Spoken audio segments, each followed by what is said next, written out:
Bubuhayin ng karir, aktor balik sa Home Network. Matapos ang ilang taon ng pag-eksperimento sa ibang network at mga proyekto, opisyal na magbabalik ang kilalang aktor sa kanyang Home Network.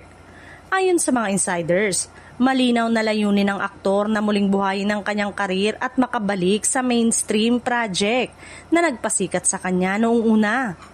Ang kanyang pagbabalik ay inaabangan hindi lamang ng kanyang fans kundi pati ng industriya. Ayon sa source, ang aktor ay excited na sa pagbabalik.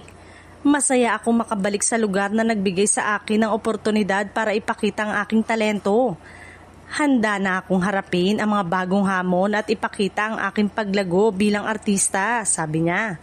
Ang kanyang positibong pananaw ay nagbibigay ng kumpiyansa sa fans na suportahan siya sa susunod na proyekto. Hindi rin nakaligtaan ng network ang halaga ng kanyang pagbabalik. Planado na ang ilang major project at teleserye kung saan siya magiging sentro. Ayon sa ulat, target nilang ibalik ang aktor sa primetime slot upang mas ipakita ang kanyang galing at muling maipakilala sa mas malaking audience. Para sa mga fans, ang pagbabalik ng aktor ay isang patunay na kahit may hiatus o pagbabago ng network, posible pa rin ang comeback. Marami sa kanila ang naglabas ng suporta online, nagpost ng mga throwback scenes at nagpahayag ng excitement sa social media. Ang aktor ay malinaw na may loyal fanbase na handang sabay-sabay na suportahan sa bagong yugto ng kanyang karera.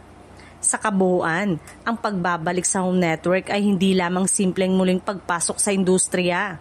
Ito ay pagkakataon para sa aktor na patunayan ang kanyang husay, muling mapalapit sa fans at magbukas ng bagong chapter sa kanyang karir. Isa itong pag-asa na mas maraming matagumpay na proyekto ang naghihintay sa kanya sa darating na mga buwan.